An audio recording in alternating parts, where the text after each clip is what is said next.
Demi what? Finding himself in a normal elevator, Naoki clicked his tongue. That place was dangerous, they didn't have to tell him that. But it belonged to the old man in the wheelchair. He and the veiled woman there must have kept that little passage safe for him, for their purposes. They wanted him to get used to fighting. Was that generous? Even when he'd gone off the path, he got rewarded. Although he wasn't sure what these small red stones could do. They were like the glass stones people put in aquariums, but he could sense the power of fire within them. But that old man reminded him of the creepy child who had given him a rugger. The frail form was a mask for someone far more powerful. In that talk he had said nothing, he'd done little more than fiddle with the wooden cane in his hands. But the way he watched him reminded Naoki of being a child fascinated by beetles fighting each other. The old man was rooting for him, and there was an unspoken offer to work with them. No agreement or refusal was asked for yet. The offer was simply an option for the future. But an offer for what? Don't worry, that's for the future. Guess you're right. Naoki mumbled, then pressed the button for the first floor. When he stepped out of the elevator, he closed his eyes and braced himself for the onslaught of information. His horn informed him of things he'd noticed before. The rows of chairs, the large painting overhead, which was an abstract depiction of the abyss, not something you'd expect in a hospital. The nearby offices. There were a pair of ghosts hanging around, no demons other than himself yet. While there was a door to the annex lobby, it was broken, and there was a huge pile of debris blocking the entryway. There was no exiting the hospital here. Naoki opened his eyes and saw that it was right. Sometime when the world curled up, a bunch of dirt and junk had broken through the glass doors and left no hole behind. Not even light could get through that. Maybe he could get the annex doors to open from inside? Isamu might have left the passageway open. Actually, were his friends still alive? They'd been in the hospital too, and Yuko suggested it was a safe place. Deciding to search for them too, he checked on the offices in case someone was hiding there. Then he headed to the stairs and all the patient rooms on the second floor. A nice thing was that his horn informed him if there would be someone inside a room or not. Behind one door he sensed a group of demons who were babbling about Magatsuhi. When he put his hands and forehead on the locked door, he could even tell that they were Pretas, 3 of them. With nowhere else to go, Naoki headed for the second floor hall to the annex. It would be a nice spot in the old world. The walls made up an archway of glass that would reveal the sky, hospital gardens, and city landscape. As it was, land filled the sky up until Kagutsuchi's light made it hard to see. It was unsettling, so he focused on what was in here. Planters with vibrant green plants, a door with a security stand, and a tiny girl with white butterfly wings. Fairy Pixie, Null's electricity, has 2 spells, one for healing, one for electric. Hey there. Are you looking for a way out too? The pixie said in a friendly manner. The smell of her reminded him of a storm, air bristling and ready to shoot lightning. Or was this more of a gentle shower? That's locked. The pixie nodded. Yeah, some gunky Pretas got hold of a pass thingy, and somehow locked us all in here. Don't ask me how, they're all idiots. I need to get back to my friends at Yoyogi Park. You seem kinda flabby, but hey, wanna team up and get out of here? In the organic space, he'd run into some Pretas along with the will-o-wisps. They were weak to magic like the wisps, but he had no way to take advantage of that. And having an ally who could heal was surely an advantage. Sure, he said, ignoring her ill-fitting statement of being flabby. She laughed at that. Great. Call it a contract until we get to Yoyogi Park. I'm Pixie of the Fairy Clan. Let's have fun together. He had a feeling he should do something. Hijiri had talked about contracts, albeit between humans and demons. Oh, come on. Are you a newbie? The pixie asked, flitting up to him and pouting. Sorry, he said. He licked his lips. It seemed to calm him by clearing out distracting scents or tastes. I was human until the conception. Then, I woke up here about an hour ago. Wow, you really are new, she said, having started to fly around and examine him. Naoki held still. I was thinking I never saw a demon like you before, but I never saw a human like you either. Oh hey, are you Demi? I don't know. But something about it seemed right. My name is Kashima Naoki. Nah, that's your human name. It's no demon name.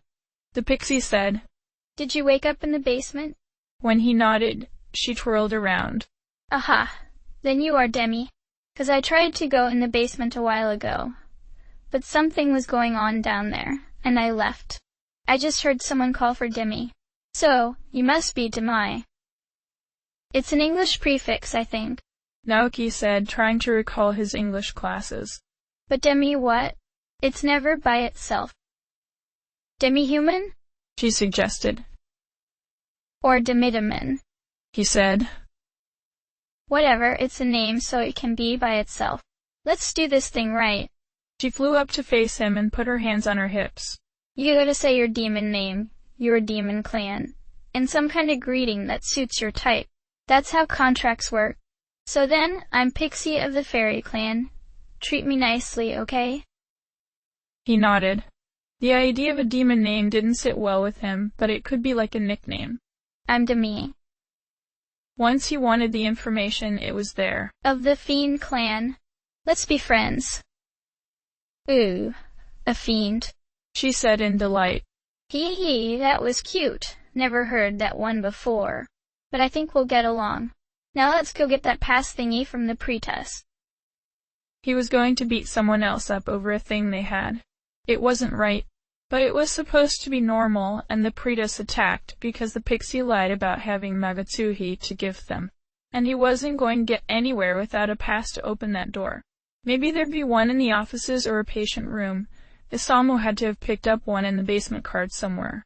Before he knew it, the fight was over and they had the pass card. Alright, let's bust on out of here, Pixie said excitedly. Are they just gone into bits of Magatsuhi? Naoko asked, reaching towards where they were. Pretty much, she said. But they'll come back before long. If they're really lucky, it won't be as pretest again. That's like the lowest of the low, Demi. Except maybe slimes, those could be worse, but are mostly mistakes. They'd killed the pretest, but the pretest would come back. Was that any better? If he thought like a demon, this would be perfectly fine, and he was being too sensitive. But he'd not asked to be a demon, even half of one. Just press on, don't worry. As much as it bothered him, the Magatama was making sense in its own way. Alright, I'm just not used to being a demon. Guess so, she said. Then Pixie made a flirty blowing of a kiss. Nice you got me with you. I like tricks, but it's hardly fun to trick newbies. They don't know any better, so it's not as fun to see them fooled. Other demons would have way too much fun messing with you. Thanks, I guess, he said. If that was true, then he needed to change his way of thinking, even if it didn't feel right yet. Actually, you are pretty good, better than I expected, she said. It could be fun to get a bunch of followers and become stronger than anyone else. They might not be as great as fairies, but you can talk with demons and convince them to join your side. Even if they ambush us? Naoki asked. She nodded. Most would pause to talk if you started talking first. It's just common courtesy. And you'll have to butter them up with compliments or gifts. But once a demon makes a contract to help you, they won't go back on their word unless you both formally break it. She frowned. Rude contract breakers are the worst. Keep that in mind and don't do it. You can fuse your partners or even dismiss them, but don't break the contract rudely. Fusing them? There's a lot you need to learn about being a demon, she said, pitying him. And it's best to learn while doing, so let's go get some friends and bust out. The annex of the hospital looked exactly like the other part. More doors were barricaded here, including one emergency exit blocked off by a stack of couches and chairs. There were more demons as well, wandering the halls and ready for a fight. The blue light of Kagutsuchi was coming in strongly now. Naoki could feel it through his horn, stimulating like caffeine. In these conditions, it was getting fun to fight. The first few times he tried talking to the other demons, it didn't go well. Another one would interrupt, or they'd get annoyed when he found himself stuck for something to say. He usually didn't have trouble speaking, but then he usually didn't have to deal with so much new information trying to be learned at once. Then he finally got a paper doll Kodama to listen to him. Would you join us? You wanna play with me? The Kodama asked, reminding him of a toddler who'd just learned to string sentences together. It even bent itself up with its hands on its knees. Not gonna kidnap me? Behind him, Pixie giggled. No. Naoki said gently, like he'd talked to his cousins. I'm asking you to come along, not forcing you. You seem nice. The Kodama uncurled, fluttering closer. I know. Play tag you it. It swatted him playfully, then flew off. Smiling, Naoki chased after it. The Kodama giggled as it realized the game was on. But no matter how nimble it was for a spirit in the form of paper, it wasn't quick enough to get away from him. Got you, he said. Good. The movement of large fins caught his attention then. He was in a hall with windows down into the lobby, just like the main building. As soon as he visually recognized it as a manta ray, he learned more about it, of the fallen clan, stronger than anything else here. In fact, he was strong enough that Naoki couldn't identify much about him. Wadatsumi. Save that this demon held onto a Megatama. An intense craving came over Naoki, even as he had a horrifying flashback to Marigara in his eye. Fornius, he barely said. Huh, oh yeah, the Kodama said, flipping around. It then fluttered back behind him. Big bully was this place. Stay away. That guy. Pixie showed up and hovered near the window. I saw him a while ago, and he's completely batty. He is pretty strong, though, with quite a reputation. I'll beat him. It took a moment for Naoki to realize that he'd said it. Fornius had Wadatsumi. That was all that mattered. Well, he was also guarding the only apparent exit to this hospital. That counted. Ryoi? The Kodama babbled, shyly coming around his side. Of course, he said. That's what I like to hear, Pixie said, clapping her hands. Wait, maybe I can help? The Kodama said. Or not. But Big Bogami would help. I helped get Big Bo's help. The Kodama had a wind spell and a healing spell. It could help too. Alright, so will you join us? Sure, it said, waving its whole body. I'm Kodama the Jirei, I follow you. Naoki nodded. Good. I'm Demi of the Fiend clan, glad to have you along. Whoa, Fiend. Skawi. But it had agreed to the contract, so it kept close to him. I'll try not to be too scary, Naoki said. They had to go to the annex basement to find Kodama's friend as well as get access to Fornius. There were several large Shikigami demons down there, something that fascinated Naoki. Sometimes he had folded little origami guardians for his cousins or their friends if the kids were scared about something. It was something his father had done for him. These Shikigami had heads larger than his torso, with long crinkled tails behind them. Big Bwo. Kodama fluttered over to one of them. It had a patch of black text near its ear. I find new fiend. Demi's gonna whoop Big Bully. The Shikigami parted from the others to check them out. Is that so? You mean to challenge Fornius? While they weren't involved yet, the other Shikigami paid attention. Naoki nodded. Yes. It chuckled. You have guts. He uses ice and hates electricity. But none of us have managed to defeat him for control of this place. Did they try alone or as a group? Because there were 5 of them just in this hall. They should be able to overwhelm one demon. I'll still beat him. The Shikigami nodded. Well then, punch me. I want to see if you have the power to protect this little Kodama. Alright, Naoki said, readying himself. Marigara released a burst of energy as his fist met its mark, giving a satisfying crumple of thick paper. He'd put a fist-sized hole through the origami demon. Who, Big Bwo, you okay? Kodama asked, twirling around in worry. Heal him, Naoki said. The Kodama warbled and sent shimmering magic over the Shikigami. The tear got patched up as good as new. The Shikigami laughed. You're more than you appear to be. Demi, was it? I would like to assist you as well. I am the brute Shikigami. I will serve you for now. So it wasn't a set formula, it just needed the relevant information. Thank you, I am Demi of the Fiend clan. I'm glad you'll help us. With Fornius being vulnerable to electricity, Naoko thought they could challenge him soon. Both Shikigami and Pixie could take advantage of that. He wanted to make sure this group would fight well with him, so he challenged the other Shikigami. They were happy with that even if he and his demons kept defeating them. Seeing that, he realized that he could let himself have fun. The trouble came when they got to the small hallway outside of the annex lobby. Another tiny winged girl was here, but he sensed she wasn't of the fairy clan. She was a Jirei like Kodama, specifically a Huapo. She specialized in fire, which made both of his paper demons vulnerable. However, she was vulnerable to ice. She might be stuck here due to Fornius. When she giggled and started to cast something, Naoki held a hand up and interrupted. Could we talk first? The Huapo stopped her spell and tilted her head. Huh? But the light of Kagutsuchi is getting so strong. Give it a couple minutes, I want to have fun. She was right. The blue light that came in through the windows was brighter than it had been before. Maragura seemed to be anticipating it. Well then, I'm going to challenge Fornius at its full strength, he said. He was getting bold in this, but right now it felt right. So while this would be fun, I'll have to pass for now. Are you crazy? The Huapo asked, impressed at his declaration. No, he's strong. Kodama cheered.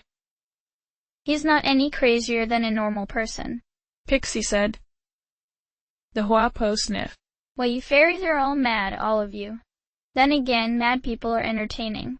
She turned and flew off towards a ghost in the hallway. Hey, you! This guy here says he's gonna smack down Fornius. Briefly, the ghost appeared as a man. Seriously? There's no way you'll get frozen up and shattered before you know it. Ha! I'll give all my money to a person who could really beat Fornius. I'll hold you to that, Naoki said. The Huapo laughed. Alright, I gotta see this match. Go on, go fight him under the full light of Kagutsuchi. It should be fun either way. You shall see, Shikigami said confidently. While that got rid of the momentary issue of fighting the Huapo, it put more pressure on him to fulfill his words. But as Naoki glanced at Kagutsuchi watching the world, he felt completely confident. Fornius was strong, but Naoki was stronger than he'd ever been. Following his horn's guidance, he found the ghost of a female doctor in a nearby room. She agreed to heal him and his 3 demons, having overheard his intentions. A few other Huapo had gathered by the time he, Pixie, Kodama, and Shikigami all entered the annex lobby. Kagutsuchi was at its brightest, and he felt a faint calling from Wadatsumi. He had to win here. What's this? Who are you? Fornius asked, changing his course to face him in the middle of the room. Have you come to pay your respects to me? No, he replied. He was about to say that he was going to leave. Then you must be after the Magutsui too, Fornius yelled, beating his fins in rage. I won't let you take it. This hospital is mine. I will crush you for thinking you could challenge me. It blasted him with ice, cold with anger. He told the others how to handle this.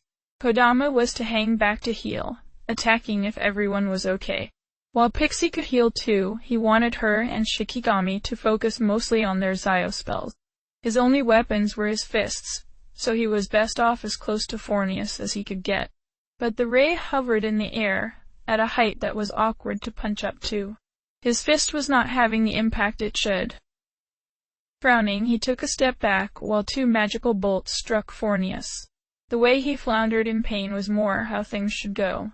The spells stunned him, leaving him wide open to any attack, but he was still up there. Naoki grabbed a nearby chair and flung it at Fornius' face. That brought him down towards the floor, leaving him in a perfect range. There was a little white worm-like insect crawling inside the crown. Or maybe it was like a scorpion, but what it was like didn't matter when it sprang up and crawled in through his nose. They called Forneus a big bully, so it was okay to smash up his stupid face completely, right? It's unwise to get unnecessarily angry, his grandfather said. Naoki's cheek hurt and embers from an argument at school tried to burn within him. But humans are not innately wise. You must learn it. Put yourself in another's shoes and try to know why this occurred. Maybe Forneus didn't know he had Wadatsumai. Maybe he had orders not to let anyone leave. More likely he was paranoid about losing what was his, or what he saw as his. He was the strongest demon in the hospital on his own, but he couldn't pass through the halls. He probably couldn't do anything about the Pretas that had locked off the main building. As such, he only ruled the annex lobby. How dumb is that? He was the strongest demon around, so it was his right to claim ownership. But you led the effort to defeat him. You crushed him. Therefore, you are the strongest demon in the hospital, and it is your right to claim ownership here. His grandfather chuckled as he heard about what had happened. A clever move can destroy brute force. Is this really right? Shikigami asked me to punch him. Forneus was in pain. I heard him through the pain of Wadatsumi seeking out Morogoro within, and his blood in my hands, and the bright light of Kagutsuchi filled my mind. Who was that? Was that really me? Oh God, what's happening to me? Don't worry. It's normal. We will be one with you and bring you more strength than you could ever dream of. We will be united. It will be amazing.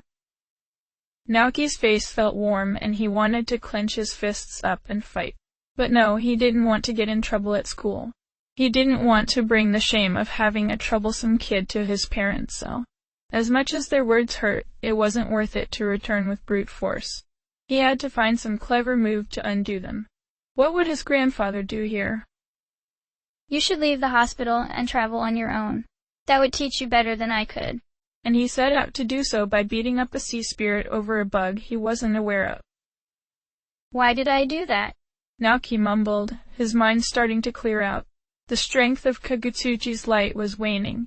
He could feel that. As memories of the battle came back to mind, he didn't recognize himself, even though he knew he'd been that brutal. Horrifying and thrilling, overripe fruit and spicy sweet. This was wrong. This was who he was now. But he shouldn't be. Don't worry, you're only causing yourself more agony by worrying. Hey, are you finally getting up? Pixie asked. He opened his eyes and saw her kneeling on the armrest of the couch he was lying in. Need rest. Naoki mumbled. Her wings hummed slightly as she beat them. Okay, if you want. Man, you were super cool there, at least until you fainted on nothing after you won. You wailed on him with that chair and made him regret being against you. Licking his lips to clear his senses, he focused for a moment on what he should tell her.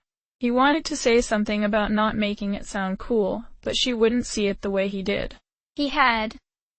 My Magatama Wadatsumi. Need to recover. From Magatama. Sure. She said, puzzled, but taking his word for it. Is that why you seem a bit stronger? Like Icy, you took like no damage from his last desperation spell, even though it made it snow in here for a couple minutes. How long had been out this time? Yahi. Magatama is my power. It's scattered across the world now. Well, that stinks. Pixie hovered over and patted his forehead. If you get more power off it, you deserve a rest. I won't let the others disturb you. The Magatama were changing him even if he had a better grip on himself now. Did he really want to search them out? Word spread through the hospital quickly. Forneus was dead. The new ruler was Demi, but he was asleep now and wasn't to be disturbed. While some weren't sure if this would be good or not, Shikigami felt it would be good for those here. After all, Demi intended to leave and the rest would be free to do as they liked. By the time Demi woke back up, a full cycle of Kagutsuchi had passed. We should move on to Yoyogi Park, he said. Now, to see if he would remain as kind as he seemed, Shikigami was worried about this. Demi was a young fiend, but no sane demon wanted to make any fiend mad. They could make one suffer beyond death. Pardon us for asking, but little Kodama and I like to break the contract, since we helped each other defeat Fornius. He didn't get angry, which was a good sign. You want to stay here? Yes, Zoe, Kodama said, curling its knees up into its arms. Planters! The Kodamas have lost the trees they are meant to protect. Shikigami explained. But there is a garden here and planters in the annex hallway.